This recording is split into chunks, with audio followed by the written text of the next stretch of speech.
Hello. നമ്മൾ ഇംഗ്ലീഷിൽ കുറേ കാര്യങ്ങൾ പഠിച്ചു. പക്ഷെ ചോദ്യങ്ങൾ ചോദിക്കാൻ ഇപ്പോഴും ആൾക്കാർക്ക് ഭയങ്കര ടെൻഷനാണ്. അപ്പോൾ ഈ ലെസണിൽ ചോദ്യങ്ങൾ, നമ്മൾ സാധാരണ ഉപയോഗിക്കുന്ന ചോദ്യങ്ങൾ എങ്ങനെ ചോദിക്കുക എന്നുള്ളത് പഠിക്കുകയാണ്. സിമ്പിളായിട്ടുള്ള ചോദ്യങ്ങളാണ്. നമ്മൾ സാധാരണ ജീവിതത്തിൽ നമ്മൾ വളരെയധികം ഉപയോഗിക്കാൻ ചാൻസുള്ള ചോദ്യങ്ങളാണ്. അപ്പോൾ നിങ്ങൾ തന്നെ സ്വയം ചോദ്യങ്ങൾ ഉണ്ടാക്കാൻ ശ്രമിക്കുക ഞാൻ എൻ്റെ ചോദ്യം പറയുമ്പോൾ. എന്നിട്ട് ഞാൻ പറയുന്ന ഉത്തരങ്ങൾ വെച്ചിട്ട് ചെക്ക് ചെയ്തു എന്നിട്ട് ഞാൻ പറയുന്ന ഉത്തരങ്ങൾ വെച്ചിട്ട് ചെക്ക് ചെയ്ത് നോക്കുക. ശരിയാണോ ഉണ്ടാക്കിയത്?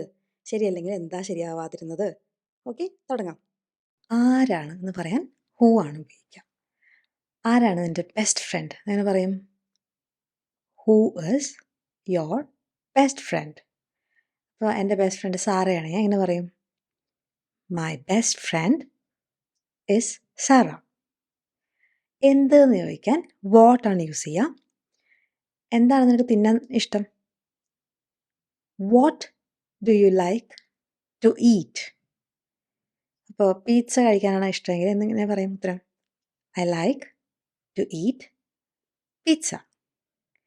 എവിടെ എന്ന് പറയാൻ വേർ. എവിടെയാണ് താമസിക്കണേ ചോദിക്കുക എങ്ങനെയാ? Where do you live? ഞാൻ ദുബായിലാണ് താമസിക്കുന്നത് എങ്കിൽ എങ്ങനെ ഉത്തരം പറയും? I live in Dubai. കഴിഞ്ഞ ക്ലാസ്സിൽ പറഞ്ഞ ഓർമ്മയുണ്ടോ? സ്ഥലം പറയുമ്പോൾ ഇന്ന് വെച്ച് പറയണം. I live in Dubai. എപ്പോഴാണ് ചോദിക്കണമെങ്കിൽ വെൻ. എപ്പോഴാണ് നിൻ്റെ ബർത്ത്ഡേ?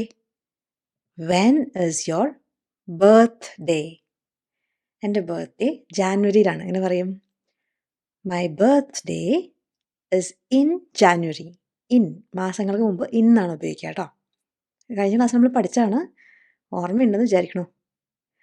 എന്തുകൊണ്ടാണ് ചോദിക്കണമെങ്കിൽ വൈ. എന്തുകൊണ്ടാണ് നീ ഇംഗ്ലീഷ് പഠിക്കണത്? Why do you study English? എനിക്ക് കുറേ സ്ഥലത്തൊക്കെ യാത്ര ചെയ്യണം, അതുകൊണ്ടാണ് ഞാൻ ഇംഗ്ലീഷ് സംസാരിക്കാൻ പഠിക്കണത് എന്നിങ്ങനെ പറയും. കാരണം പറയാൻ because.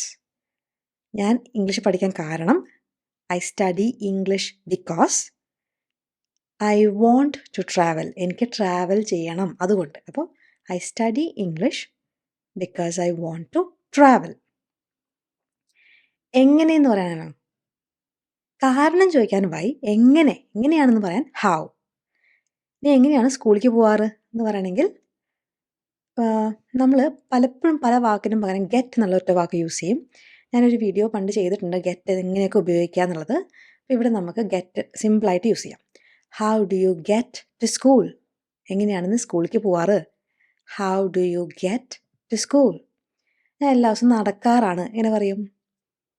I walk to school every day. എല്ലാ ദിവസവും ഞാൻ സ്കൂളിലേക്ക് നടക്കാറാണ്. ഇനി 2 സാധനമുണ്ട്, അതിൽ ഏതാണെന്ന് ചോദിക്കണമെങ്കിൽ, കുറേ എണ്ണത്തിൽ നിന്ന് ഏതാണെന്ന് ചോദിക്കണമെങ്കിൽ വാട്ടാണ് വരിക. 2-3 എണ്ണാൻ പറ്റുന്ന ഒരു കുറച്ച് സാധനങ്ങളുടെ ഇടയിൽ നിന്ന് ഏതാണെന്ന് ചോദിക്കണമെങ്കിൽ വിച്ചാണ് യൂസ് ചെയ്യുക. ഏത് കളറാണ് നിനക്ക് വേണ്ടത്? ഇപ്പോൾ 2-3 കളറിലെ പേനകളുണ്ട്, അല്ലെങ്കിൽ ഡ്രസ്സുകളുണ്ട്. ഏതാണ് നിനക്ക് വേണ്ടത്? ഏത് കളറാണ് നിനക്ക് വേണ്ടത്? Which colour do you prefer? Which colour do you prefer? അപ്പോൾ എനിക്ക് നീലയാണ് ഇഷ്ടമെങ്കിൽ എങ്ങനെ പറയും? I prefer blue.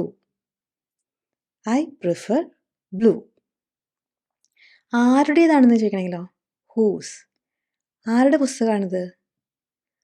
Whose book is this? Whose book is this? എൻ്റെയാണെന്ന് പറയാൻ ദിസ് ബുക്ക് ഇസ് മൈൻ അങ്ങനെ പറയാം, അല്ലെങ്കിൽ ദിസ് ഇസ് മൈ ബുക്ക് അങ്ങനെ പറയാം. 2 രീതി പറയാം.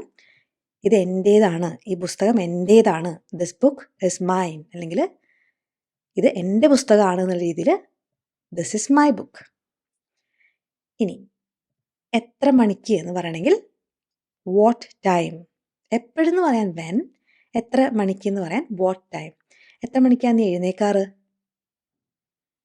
What time do you usually wake up? ഞാനൊരു 7 മണിയാകുമ്പോൾ എണീക്കാറ് സാധാരണ. അങ്ങനെ പറയും. സാധാരണ എന്ന് പറയാൻ usually. I usually wake up at 7 AM. Okay, I usually wake up at 7 AM. അല്ലേ, സമയത്തിൻ്റെ കൂടെ അറ്റ് വേണം, മറക്കരുത്. എത്ര എന്ന് പറയണമെങ്കിലോ, എത്ര ചേട്ടന്മാരോ ചേച്ചിമാരോ അനിയന്മാരോ അനിയത്തിമാരോ നിങ്ങൾക്ക് ഉണ്ട് എന്ന് ചോദിക്കണമെങ്കിലോ, കൂടപ്പിറപ്പുകൾ ഉണ്ടെന്ന് ചോദിക്കണമെങ്കിലോ, വാക്ക് സിബ്ലിങ്സ് എന്നാണ്. എത്ര സിബ്ലിങ്സ് ഉണ്ടെന്ന് ചോദിക്കാൻ how many siblings do you have? ഒരു കാര്യം ശ്രദ്ധിക്കേണ്ടത്, എണ്ണാൻ പറ്റുന്നത് ആവുമ്പം ഹൗ മെനി എന്ന് പറയും. എത്ര പാല് വേണമെന്ന് ചോദിക്കണമെങ്കിൽ ഹൗ മച്ച് എന്നാണ് പറയുക കേട്ടോ. How much milk do you want? എത്ര പാല് വേണം, മനസ്സിലായോ? എണ്ണാൻ പറ്റുന്നതാവുമ്പോൾ ഹൗ മെനി. അപ്പോൾ how many siblings do you have ഉത്തരം എഴുതാൻ പറ്റുമോ? I have 1 brother and 1 sister, അല്ലെങ്കിൽ ഐ ഹാവ് 2 ബ്രദേഴ്സ്. നിങ്ങൾ ഉത്തരം എഴുതുക. How many siblings do you have? ഇനി ബ്രേക്ക്ഫാസ്റ്റിന് എന്താ കഴിക്കാറ് എന്ന് പറയും. What do you eat for breakfast? What do you eat for breakfast? എന്താ കഴിക്കാറ്? മുട്ടയും ബ്രെഡും ആണെങ്കിൽ I eat eggs and toast four breakfast. I eat eggs and toast. കണ്ടോ, എഗ്സ് ആൻഡ് ടോസ്റ്റ് എന്ന് പറയുന്നതിന് പകരം I eat eggs and toast എന്ന് മാത്രമേ കേൾക്കുള്ളൂ ആൻഡിന് പകരം. അപ്പം അങ്ങനെ തന്നെ പറഞ്ഞ് ശീലിച്ചോളൂ, അപ്പോൾ എളുപ്പമുണ്ടാവും പറയാൻ. I eat eggs and toast four breakfast. അവൾ എവിടെയാണ് വർക്ക് ചെയ്യാറ്? വർക്ക് ചെയ്യുന്നത് എവിടെയാണ് ചോദിക്കണമെങ്കിലോ, എവിടെയാന്ന് പറയാൻ വേർ ഡസ് ഷീ വർക്ക്? അവളൊരു ഹോസ്പിറ്റലാണ് വർക്ക് ചെയ്യണത്. She works at A hospital. അപ്പോൾ എവിടെയാണ് സ്ഥലം എന്ന് പറയാൻ അറ്റ് എന്ന് വെച്ചിട്ട് പറയാം. She works at a hospital. അപ്പോൾ ഇൻ എ ഹോസ്പിറ്റൽ വന്നുകൂടെ എന്ന് ചോദിക്കാം. ഇന്ന് വരാം, നമ്മൾ അവിടുത്തെ പേഷ്യൻ്റ് ആണെങ്കിലാണ് നമ്മൾ I M in the hospital എന്നൊക്കെ പറയാം. Okay, she works. ഇപ്പോൾ വർക്ക് ചെയ്യുന്ന സ്ഥലത്ത് അറ്റ് എന്ന് വെച്ചിട്ടാണ് പറയാം. ആ ബിൽഡിങ്ങിൽ വർക്ക് ചെയ്യുന്നു എന്നുള്ള അർത്ഥമല്ലേ. She works at a hospital. ഇപ്പം നീ എന്താ ചെയ്തുകൊണ്ടിരിക്കണേ എങ്ങനെ പറയും? അവിടെ വാട്ട് ഡു യു ഡു അല്ല, പ്രസൻറ്റ് കണ്ടിന്യൂസ്ലി വേണം പറയാൻ. What are you doing right now? What are you doing എന്ന് ചോദിക്കാം. ഞാൻ എക്സാമിന് വേണ്ടി പ്രിപ്പയർ ചെയ്തുകൊണ്ടിരിക്കുകയെന്ന് എങ്ങനെ പറയും? ഐ എം സ്റ്റഡിയിങ്, അല്ലെങ്കിൽ I'm preparing for my exam. I'm studying for my exam, അല്ലെങ്കിൽ I'm preparing for my exam. അവരെവിടെയാണ് പോയിക്കൊണ്ടിരിക്കണേ? അവരെങ്ങോട്ടോ പോകുന്നുണ്ട്. അപ്പോൾ അവരെവിടേക്കാണ് പോണേന്ന് എങ്ങനെ ചോദിക്കും? Where are they going? Where are they going? അവർ പാർക്കിലേക്ക് പോവാം. They are going to the park. നമ്മുടെ ആദ്യത്തെ ആദ്യത്തെ 2 ക്ലാസ്സിലാണ് ഇതിൻ്റെയൊക്കെ ബേസിക്സ് കിടക്കണത്. നിങ്ങൾക്കത് അറിയില്ലെങ്കിൽ, ഇത് ആദ്യമായിട്ട് കാണുകയാണെങ്കിൽ ആ പ്ലേലിസ്റ്റിൻ്റെ ആദ്യത്തെ 2 വീഡിയോ കാണുക കേട്ടോ. അപ്പോൾ ഇത് മനസ്സിലാവും. They are going to the park. നിങ്ങൾ എപ്പോഴേലും വിദേശത്ത് പോയിട്ടുണ്ടോ അങ്ങനെ ചോദിക്കും. Have you ever travelled abroad? Have you ever travelled abroad? ഞാൻ ഫ്രാൻസിൽ പോയിട്ടുണ്ട്. എങ്ങനെ പറയും? Yes, I have travelled to France. Yes, I have travelled to France. ഇന്ന് അവൻ എന്താ ഇന്ന് ചെയ്തേ? അങ്ങനെ പറയാം. What has he done today? ഇപ്പോൾ ടീച്ചർ കുട്ടീനെ ക്ലാസ്സിന് പുറത്താക്കി. അപ്പോൾ എല്ലാ ദിവസവും പുറത്ത് വരും ഓരോ കാരണങ്ങൾക്ക്. അപ്പോൾ വേറൊരു ടീച്ചർ ഇങ്ങനെ നടക്കുമ്പോൾ ചോദിക്കുക, ടീച്ചറെ ഇന്ന് എന്തിനാണ് അവൻ പുറത്തിരിക്കണേ? എന്താ അവൻ ചെയ്തത്? What has he done today? അപ്പം അവൻ ഹോംവർക്ക് കംപ്ലീറ്റ് ചെയ്തു എന്ന് പറയണമെങ്കിലോ, he has finished his homework. He has finished, അല്ലെങ്കിൽ he has done his homework. നീ എന്താ കഴിഞ്ഞ ആഴ്ച ചെയ്തത് എന്ന് പറയും. What did you do last week? What did you do last week? ഞാൻ എൻ്റെ മുത്തശ്ശനെയൊക്കെ വിസിറ്റ് ചെയ്തു. അങ്ങനെ പറയും. I visited my grandparents. I visited my grandparents. അവൾ എവിടെയാണ് വെക്കേഷന് പോയത് എന്ന് പറയും. Where did she go on vacation? Where did she go on vacation? അവൾ ബീച്ചിൽ പോയി. എങ്ങനെ പറയാം? She went to the beach. She went to the beach. നീ ഇന്നലെ 8 മണിക്ക് എന്ത് ചെയ്യായിരുന്നു എന്ന് പറയും. What were you doing at 8 p.m. yesterday? What were you doing at 8 p.m. yesterday? 8 മണിക്ക് ഞാൻ സിനിമ കണ്ടുകൊണ്ടിരിക്കുകയായിരുന്നു. I was watching a movie. അല്ലേ? ഒരു കൃത്യസമയത്ത് എന്ത് ചെയ്തുകൊണ്ടിരിക്കുകയായിരുന്നു ചോദിക്കാൻ ഇങ്ങനെയാണ് ചോദിക്കുക കേട്ടോ. പാസ്റ്റ് കണ്ടിന്യൂസിൽ ചോദിക്കുക. What were you doing? അല്ലെങ്കിൽ എന്തായിരുന്നു 8 മണിക്ക് നീ കഴിച്ചുകൊണ്ടിരുന്നത്? What were you eating? ആ രീതിയിലാണ് ചോദിക്കുക. അപ്പോൾ ഉത്തരം ആ സമയത്ത് എന്ത് ചെയ്തുകൊണ്ടിരിക്കുകയായിരുന്നു? I was eating a pizza, അല്ലെങ്കിൽ I was watching a movie. അവരെന്താ കളിച്ചുകൊണ്ടിരുന്നേ? What were they playing? അവരെവിടെയാണ് കളിച്ചുകൊണ്ടിരുന്നേ? Where were they playing? അവരാണ് ബാക്കിലത്തെ മുറ്റത്ത് കളിച്ചുകൊണ്ടിരിക്കുകയായിരുന്നു. They were playing in the backyard. They were playing in the backyard. ഇനി ഒരു കാര്യം ശ്രദ്ധിക്കേണ്ടത്, നമ്മൾ ഈ പാസ്റ്റ് പെർഫെക്റ്റ് ടെൻസ് ഉണ്ട്, അതെവിടെയാണ് ഉപയോഗിക്കുന്നത് എന്നുള്ളത് ഞാൻ പറഞ്ഞുതരാം.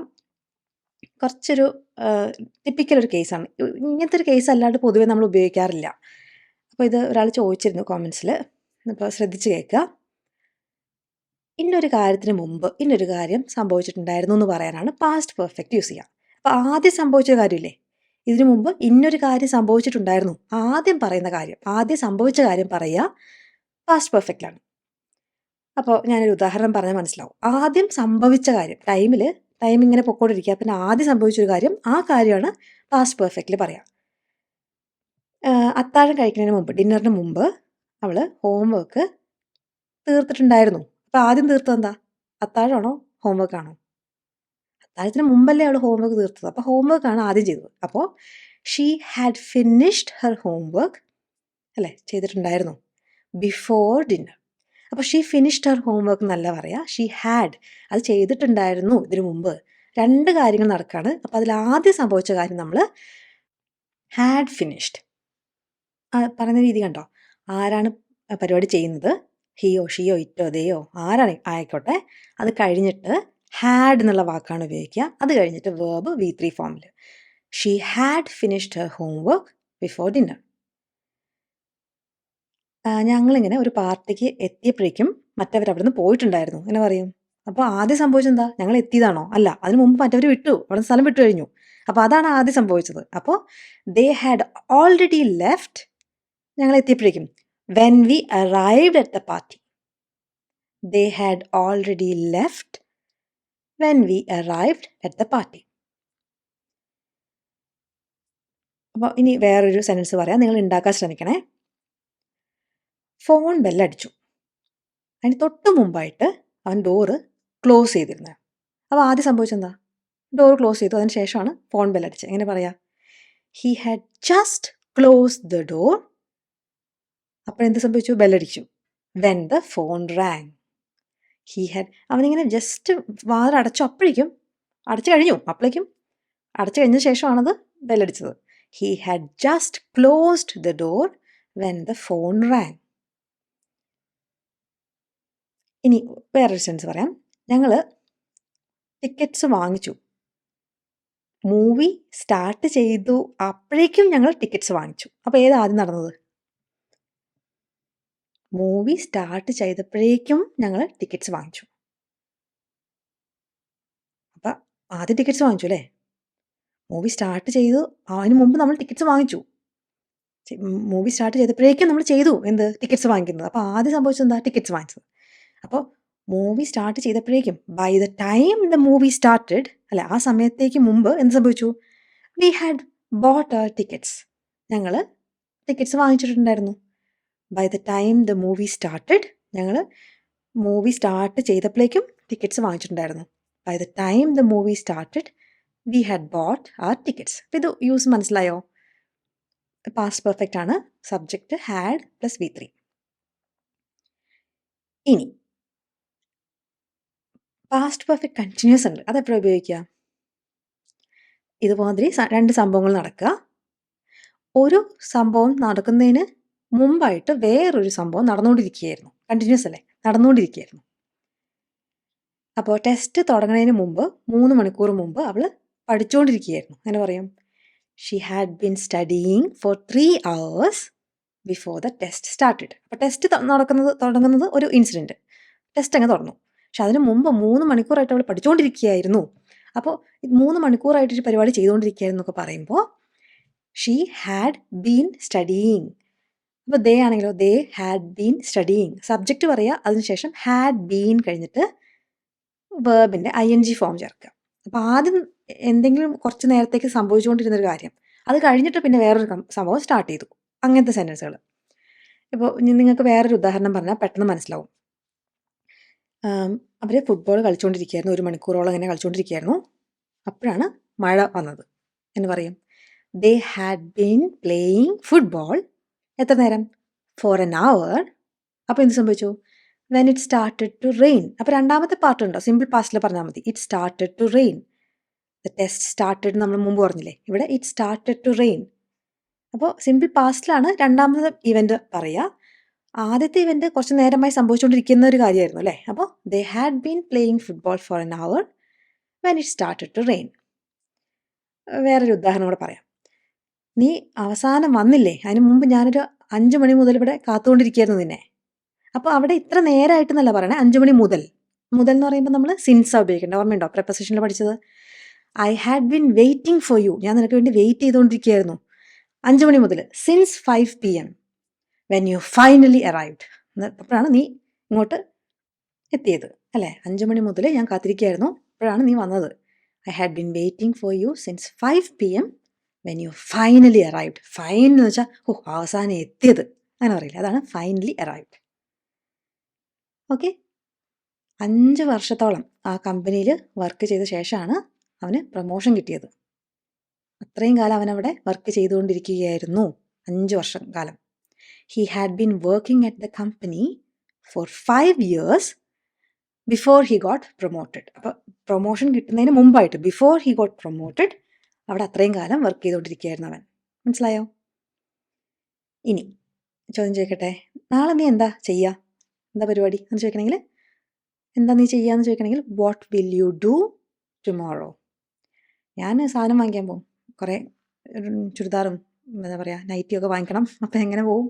I will go shopping. ശ്രദ്ധിക്കണം, നമ്മൾ സാധനം വാങ്ങിക്കാൻ പോകുമ്പോൾ ഗോ ഷോപ്പിംഗ് അങ്ങനെ പറയാം. ഗോ ടു ഷോപ്പ് എന്നല്ല പറയാം, ഗോ ഷോപ്പിംഗ്. ചില കാര്യങ്ങൾ ഇങ്ങനെ ഒരുമിച്ച് വരുന്ന കാര്യങ്ങളുണ്ട്. ഇപ്പം മീൻ പിടിക്കാൻ പോവുകയാണെങ്കിൽ ഗോ ഫിഷിംഗ് എന്നാണ് പറയാം. ഗോ ജോഗ് ചെയ്യാൻ പോവുകയാണെങ്കിൽ. അപ്പോൾ അങ്ങനെ ഈ ഗോ വെച്ചിട്ട് പറയുന്ന ചില കാര്യങ്ങളുണ്ട്. അത് അങ്ങനെ തന്നെ പഠിച്ചു വെക്കണം. ഗോ ടു ഷോപ്പ് എന്നൊന്നും പറയരുത് കേട്ടോ. What will you do tomorrow? I will go shopping. നീ എവിടെയാ നിൽക്കുക ഈ ട്രിപ്പിൻ്റെ സമയത്ത്? ട്രിപ്പിന് പോകാമെന്ന് പറഞ്ഞില്ലേ, അപ്പം നീ എവിടെയാണ് നിൽക്കുക? Where will you stay during the trip? ട്രിപ്പിൻ്റെ ആ കാലഘട്ടത്തിൽ, ആ ദൈർഘ്യത്തിൽ, അതാണ് during. Where will you stay during the trip? ഞാനൊരു ഹോട്ടലിൽ നിൽക്കും. I will stay at a hotel. നമ്മുടെ ഒരു പദ്ധതിയാണ്, പ്ലാനാണ്. അതാണ് വില്ല് വെച്ചിട്ട്. ഓർമ്മയുണ്ടോ? ആദ്യത്തെ ലെസനാണ്. ഓർമ്മയുണ്ടോ? ഓർമ്മയില്ലെങ്കിൽ ആദ്യത്തെ ലെസൺ ഒന്നുകൂടെ കാണണേ. ഇനി പറയേണ്ടത്, അടുത്ത ആഴ്ച ഈ സമയം നീ എന്തായിരിക്കും ചെയ്തുകൊണ്ടിരിക്കണേ? എന്തെങ്കിലും ഐഡിയ ഉണ്ടോ നിനക്ക്? അങ്ങനെ പറയാം. അപ്പോൾ നമ്മളിങ്ങനെ ഭാവിയിൽ ഒരു ഇന്ന സമയത്ത് നീ എന്തായിരിക്കും ചെയ്തുകൊണ്ടിരിക്കുക എന്ന് ചോദിക്കണമെങ്കിൽ, what will you be doing? അങ്ങനെയാണ് ചോദിക്കുക. What will you be doing at this time? ഈ സമയത്ത്. എപ്പോൾ? അടുത്ത ആഴ്ച, next week. What will you be doing at this time next week? ഞാൻ ഇറ്റലിക്ക് പോയിക്കൊണ്ടിരിക്കുകയായിരിക്കും. I will be travelling to Italy. അവരെവിടെയായിരിക്കും നിൽക്കുന്നത്, സ്റ്റേ ചെയ്യുന്നത്? Where will they be staying? അവർ ഫ്രണ്ട്സിൻ്റെ കൂടെ ആയിരിക്കും നിൽക്കുന്നത് അല്ലേ? ഭാവിയിലത്തെ ഒരു കാര്യം, ഇന്നൊരു കാര്യം ഇങ്ങനെയായിരിക്കും ചെയ്തുകൊണ്ടിരിക്കുന്നത് അല്ലേ? സ്റ്റേ ചെയ്തുകൊണ്ടിരിക്കുന്നത് എവിടെയാണ്? ഫ്രണ്ട്സിൻ്റെ കൂടെ. They will be staying with their friends. മനസ്സിലായോ? ഇതൊക്കെയാണ് നമ്മൾ കോമൺ ആയിട്ട് ഉപയോഗിക്കുന്ന ക്വസ്റ്റ്യൻസും ആൻസേഴ്സും. അത്യാവശ്യം വേണ്ട ടെൻസുകളെല്ലാം ഇതിൽ കവർ ചെയ്തിട്ടുണ്ട്. ഇത് വളരെ വളരെ ഇമ്പോർട്ടൻ്റ് ആയിട്ട് ലെസനാണ്. ഞാൻ കുറച്ചൊന്ന് ടെൻസുകൾ ആദ്യത്തെ ഒന്ന് ക്ലിയർ ആയ ശേഷം ഇതൊന്ന് ഇടാമെന്ന് വിചാരിച്ചതാണ്. ഇത് മനസ്സിലായെന്ന് വിചാരിക്കുന്നു. സിമ്പിളാണത്, അത്ര വലിയ ഡിഫിക്കൽട്ട് ഒന്നുമല്ല. എക്സാമ്പിൾസ് വെച്ചങ്ങ് പഠിച്ചാൽ മതി കേട്ടോ. കുറച്ച് പേര് എൻ്റെ കോഴ്സുകളെ കുറിച്ച് ചോദിക്കുന്നുണ്ട്. ഞാനിപ്പോൾ വാട്സാപ്പിൽ ഒരു സിമ്പിളായിട്ടൊരു കോഴ്സ്, നമുക്ക് ഇംഗ്ലീഷ് സംസാരിക്കാൻ വേണ്ടിയിട്ട് എനേബിൾ ചെയ്യിക്കുന്ന ഒരു കോഴ്സ് എടുക്കുന്നുണ്ട്. അത് ഇത്രയും കാലം 2 month കോഴ്സായിട്ടായിരുന്നു കൊടുത്തിരുന്നത്. ഇനി ഇതൊരു 1 month കോഴ്സായിട്ടാണ്. എന്ന് വെച്ചാൽ സെയിം കോണ്ടൻറ്റ് തന്നെ, കുറച്ചുകൂടെ എക്സ്ട്രാ കാര്യങ്ങളൊക്കെ ഉണ്ടാവും. കോണ്ടൻറ്റ് കുറയില്ല. പക്ഷേ 1 monthൽ പെട്ടെന്നൊന്ന് ഇംഗ്ലീഷ് ഒന്ന് റെഡിയാക്കാൻ വേണ്ടിയിട്ട് താല്പര്യമുള്ള ആൾക്കാർക്ക് വേണ്ടിയിട്ടാണ്. അപ്പോൾ 1 monthൽ ഇത് എടുക്കുന്നുണ്ടെങ്കിലും 1 monthൽ ഫ്ലുവൻസി അറ്റൈൻ ചെയ്യാൻ പറ്റുമെന്ന് വെച്ചാൽ ഡിഫിക്കൽട്ടാണ്. പക്ഷേ നമുക്ക് നമ്മുടെ എടുക്കുന്ന എഫേർട്ട് എടുത്ത് നോക്കാം. പിന്നെ നിങ്ങൾക്ക് അടുത്ത ദിവസം അത് കണ്ടിന്യൂ ചെയ്യാമല്ലോ. 1 month കഴിഞ്ഞിട്ട് നിർത്തേണ്ട കാര്യമില്ല, കണ്ടിന്യൂ ചെയ്യാമല്ലോ. അപ്പോൾ 1 monthൽ നമ്മുടെ പരിപാടി തീരും. പക്ഷേ 1 month കഴിഞ്ഞിട്ട് നിങ്ങൾക്ക് പ്രാക്ടീസ് ചെയ്യാവുന്ന രീതിയിൽ ഒരു കോഴ്സ് ഉണ്ട്. അപ്പോൾ അതിന് ചേരാൻ താല്പര്യമുണ്ടെങ്കിൽ നമ്പർ കാണിക്കാം. അവിടേക്ക് മെസ്സേജ് അയച്ചാൽ മതി. ഇപ്പോൾ ഫെബ്രുവരി 15-നാണ് അടുത്ത ബാച്ച് തുടങ്ങുക. അപ്പോൾ ഇപ്പോഴേ അതിൻ്റെ കാര്യങ്ങളൊക്കെ സെറ്റപ്പ് ചെയ്ത് നിങ്ങൾക്ക് ജോയിൻ ചെയ്ത് രജിസ്റ്റർ ചെയ്ത് ഇരിക്കാവുന്നതാണ്. അപ്പോൾ ഫെബ്രുവരി 15 ആകുമ്പോൾ നമ്മൾ ക്ലാസ് സ്റ്റാർട്ട് ചെയ്യുമ്പോൾ നിങ്ങളും കൂടെ ചേർത്ത് ക്ലാസ് തുടങ്ങും. ഇനി അതല്ലാണ്ട് കുറച്ചുകൂടെ പ്രൊഫഷണലായിട്ട് ഇംഗ്ലീഷ് പഠിക്കണമെന്ന് ആഗ്രഹമുള്ളവർക്ക് എന്ന് വെച്ചാൽ ഇപ്പോൾ പറഞ്ഞ കോഴ്സിൽ നമ്മൾ ഗ്രാമറൊന്നും കവർ ചെയ്യുന്നില്ല. വാട്സപ്പ് കോഴ്സിൽ നമ്മൾ ഈ കുട്ടികളൊക്കെ പഠിക്കുന്ന രീതിയിലാണ് ഇംഗ്ലീഷ് പഠിപ്പിക്കുന്നത്. അതല്ല, ഗ്രാമറൊക്കെ കറക്റ്റായിട്ട് പഠിച്ചിട്ട് ഒരു ഫോർമലായിട്ട് കറക്റ്റായിട്ട് പഠിക്കണം എന്നുള്ളവർക്ക് എൻ്റെ വെബ്സൈറ്റ് വഴിയുള്ള കോഴ്സ് എടുക്കാൻ പറ്റും. അതിലെങ്ങനെയാണെന്ന് വെച്ചാൽ നമ്മൾ എല്ലാ കാര്യങ്ങളും പഠിക്കും. ഒരു B1 ലെവലൊക്കെ നമുക്ക് ഇംഗ്ലീഷ് അറിയേണ്ട എല്ലാ കാര്യങ്ങളും പഠിക്കും. ആകെ ഞാൻ എപ്പോഴും പറയാം, ഒരു കോഴ്സ് എടുക്കുമ്പം അത് നന്നായി ചെയ്യാൻ വേണ്ടിയിട്ടാണല്ലോ എല്ലാവരും കോഴ്സ് എടുക്കണേ, നന്നായി ഇംഗ്ലീഷ് പഠിക്കാൻ വേണ്ടിയിട്ട്. പക്ഷെ പലർക്കും കോഴ്സിലെടുത്താൽ അത്ര എഫക്റ്റീവ് ആവാറില്ലല്ലോ. അതിന് കാരണം എന്ന് വെച്ചാൽ നമ്മളതിൽ എത്രമാത്രം നമ്മൾ ചില കാര്യങ്ങൾ ശ്രദ്ധിക്കുന്നു എന്നുള്ളതാണ്. അപ്പോൾ എൻ്റെ കോഴ്സിൻ്റെ ഒരു കാര്യം ഞാൻ പറയണത്, ഒന്ന്, എല്ലാ ദിവസവും 90 ഡേയ്സിലാണ് കോഴ്സ്, ഫുൾ കോഴ്സ് എന്ന് പറയുന്നത്. എല്ലാ ദിവസവും ഒരു 15 മിനിറ്റ് കോഴ്സിന് വേണ്ടി മാറ്റി വയ്ക്കുക. നമ്മൾ ഒരു ദിവസം ഇരുന്നിട്ടൊരു 2-3-4 മണിക്കൂർ പഠിച്ചിട്ട് ഇംഗ്ലീഷ് പഠിക്കാൻ പറ്റില്ല. എല്ലാ ദിവസവും ഇത്തിരി പഠിക്കണം. ഓക്കെ. രണ്ടാമത്തെ കാര്യം എന്താണെന്ന് വെച്ചാൽ, നിങ്ങൾ എന്തെങ്കിലും സംശയം നിങ്ങൾക്ക് ഉണ്ടായിരിക്കും. നിങ്ങൾ ചിലപ്പോൾ യൂട്യൂബ് കണ്ട് പഠിച്ചിട്ടുണ്ടാകും, വേറെ സ്ഥലത്തു നിന്ന് പഠിച്ചിട്ടുണ്ടാകും. അപ്പോൾ ഈ സംശയങ്ങൾ നമ്മുടെ ഉള്ളിലുള്ളപ്പോൾ നമുക്കത് ക്ലിയർ ആയിട്ട് മനസ്സിലാക്കാൻ പറ്റില്ല. അപ്പോൾ സംശയങ്ങൾ എങ്ങനെ ചോദിക്കാമെന്നൊക്കെ ഒരു ഫീലിംഗ് ഉണ്ടാവും. എൻ്റെ കോഴ്സ് എടുക്കുന്നവർ അങ്ങനെ ഫീലിംഗ് വെച്ച് നിൽക്കരുത്, എല്ലാ സംശയങ്ങളും ചോദിക്കുക. ഞാൻ തന്നെയാണ് ഉത്തരം പറഞ്ഞുതരിക. മൂന്നാമത്തെ കാര്യം, സാധാരണ കോഴ്സുകളിൽ കുറേ കാര്യങ്ങൾ ഇങ്ങനെ പറയില്ല ടീച്ചർ, അപ്പോൾ അത് കേട്ടിട്ട് കുട്ടികൾ പഠിക്കും. ശരിക്കും ഒരു കാര്യം പഠിക്കണമെങ്കിൽ നമ്മൾ കേൾക്കുന്നേക്കാൾ ഇമ്പോർട്ടൻറ്റ് നമ്മൾ സ്വയം ചിന്തിക്കുന്നതാണ്. അപ്പോൾ എൻ്റെ കോഴ്സിൽ ഞാൻ അതാണ് ഏറ്റവും അധികം ഫോക്കസ് ചെയ്യണേ. അപ്പോൾ അതെങ്ങനെയാണ് കുട്ടികളെ കൊണ്ട് ചിന്തിപ്പിക്കുക അല്ലേ? നമ്മൾ ഈ പറഞ്ഞു തരുന്നത് കുട്ടികളെ കേട്ടോണ്ടിരിക്കും, പക്ഷെ അത് ചിന്തിച്ച് അവർ സ്വയം സെൻസ് ഉണ്ടാക്കണം. അത് എങ്ങനെയാണ് അത് സംഭവിപ്പിക്കുക എന്ന് വെച്ചാൽ ക്വിസ് വെച്ചിട്ടാണ്, ചോദ്യങ്ങൾ ചോദിച്ചിട്ടാണ്. അപ്പോൾ എൻ്റെ വീഡിയോസ് വളരെ ചെറുതാണ്, യൂട്യൂബിലെ വീഡിയോസ് അല്ല കേട്ടോ, സെപ്പറേറ്റ് ഒരു വീഡിയോ ആണ്, അതൊരു സെപ്പറേറ്റ് സിസ്റ്റമാണ്. അപ്പോൾ അതിൽ ചെറിയ വീഡിയോസാണ്. ആ വീഡിയോ കണ്ട് നമുക്ക് മനസ്സിലായെന്ന് വിചാരിക്കും. അപ്പോൾ ഞാൻ അവരോട് ചോദ്യങ്ങൾ ചോദിക്കും. അങ്ങനെ ക്വിസ് സെറ്റ് ചെയ്തേക്കണേ. ക്വിസിലാണ് നമുക്ക് മനസ്സിലാവുക എവിടെയൊക്കെയാണ് നമുക്ക് പിടുത്തം കിട്ടാതിരുന്നത്. ഇങ്ങനെയല്ല അല്ലേ, ആ ഒരു തിരിച്ചറിവാണ് ലേണിംഗ് പോസിബിൾ ആക്കുക. അപ്പോൾ അതിനുവേണ്ടി ക്വിസ്, ധാരാളം ക്വസ്റ്റ്യൻസ് വെച്ചിട്ടുള്ള, തിരിച്ചും മറിച്ചൊക്കെ നിങ്ങളെ ചിന്തിപ്പിക്കുന്ന ക്വസ്റ്റ്യൻസ് വെച്ചുള്ള ക്വിസ് സെറ്റ് ചെയ്തിട്ടുണ്ട്. അപ്പോൾ ആ ക്വിസിൻ്റെ ഉത്തരങ്ങൾ ഗെസ് ചെയ്യരുത്. ഈ 3 കാര്യങ്ങൾ ചെയ്താൽ ഇംഗ്ലീഷ് നിങ്ങൾക്ക് നന്നായി എൻ്റെ കോഴ്സിൽ പഠിക്കാൻ പറ്റും. എന്തൊക്കെയായിരുന്നു? 15 മിനിറ്റ് എല്ലാ ദിവസവും 90 ഡേയ്സിലേക്ക്. 2, എന്ത് സംശയം ഉണ്ടെങ്കിലും, എന്ത് പൊട്ട സംശയം ഉണ്ടെങ്കിലും എന്നോട് ചോദിക്കുക. 3-മത്തത്, ക്വിസിൻ്റെ ആൻസേഴ്സ് ഗെസ് ചെയ്ത് സംശയം ഉണ്ടെങ്കിൽ ചോദിച്ചു പോവുക. ഇത്രയും ചെയ്താൽ മതി. പിന്നെ ആ ഫുൾ കോഴ്സിനൊപ്പം പ്രാക്ടീസ് എങ്ങനെ ചെയ്യാനുള്ളത്, അതിൻ്റെ കാര്യങ്ങളൊക്കെ പറഞ്ഞു തരുന്നുണ്ട്. നോട്ട്സ് ഡൗൺലോഡ് ചെയ്യാം, അത് മതി. വേറൊരു കോഴ്സ് നിങ്ങൾക്ക് ആലോചിക്കേണ്ട കാര്യം വരില്ല ഫുൾ കോഴ്സ് എടുക്കുകയാണെങ്കിൽ കേട്ടോ. അപ്പോൾ അങ്ങനെയാണ് സെറ്റപ്പ് ചെയ്തേക്കുന്നത്. എല്ലാവരും കോഴ്സ് എന്ന് പറയും, പക്ഷെ എന്താണ് ഒരു കോഴ്സ് എടുത്തിട്ട് നന്നായി ഒരു കുട്ടിക്ക് അതിന് ഡിഫറൻസ് ഉണ്ട്, ചേഞ്ച് ഉണ്ട് എന്ന് തോന്നുന്നത് എന്തുകൊണ്ടാണ്? ഞാൻ എൻ്റെ പുറകെ നിൽക്കുന്നതുകൊണ്ടാണ്. കുട്ടികൾക്ക് എന്തെങ്കിലും സംശയം ഉണ്ടെങ്കിൽ ഞാൻ തന്നെയാണ് ക്ലിയർ ചെയ്ത് കൊടുക്കുക. നിങ്ങളുടെ ആ സംശയമൊക്കെ പോയി നിങ്ങൾക്ക് കോൺഫിഡൻ്റ് ആയിട്ട് യൂസ് ചെയ്യാമെന്നുള്ള ആ ഒരു ഫീലിംഗ് വരണം. അപ്പോഴേ നമുക്ക് ഇംഗ്ലീഷ് പഠിച്ചിട്ട് ഉപകാരത്തിലെത്തുള്ളൂ. ഓക്കെ. അപ്പോൾ അത്രയൊക്കെ ഉള്ളൂ. കോഴ്സ് ചേരാൻ താല്പര്യമുണ്ടെങ്കിൽ വാട്സപ്പ് കോഴ്സാണെങ്കിൽ നമ്പറിൽ കോൺടാക്റ്റ് ചെയ്യുക. അല്ലാത്ത മറ്റേ കോഴ്സാണെങ്കിൽ 90 ഡേയ്സ് കോഴ്സാണെങ്കിൽ 90 ഡേയ്സ് ഡ്യൂറേഷനുള്ള കോഴ്സ് കേട്ടോ. 90 day English complete English course level 1+2+3 എന്നാണ് അതിൻ്റെ വെബ്സൈറ്റിൽ കാണുക. അതാണെങ്കിൽ വെബ്സൈറ്റിൽ നിന്ന് തന്നെ പോയി വാങ്ങിക്കാൻ പറ്റും. ഇപ്പോൾ ഇൻ്റർനാഷണൽ ട്രാൻസാക്ഷനാണ്. വിസ കാർഡോ മാസ്റ്റർ കാർഡോ യൂസ് ചെയ്താണ് വാങ്ങിക്കേണ്ടത്. റുപ്പേ കാർഡ് യൂസ് ചെയ്ത് വാങ്ങിക്കാൻ പറ്റില്ല കേട്ടോ. അപ്പോൾ അത്രയേ ഉള്ളൂ. അടുത്ത ദിവസം വീണ്ടും കാണാം. അതുവരേക്കും ബൈ.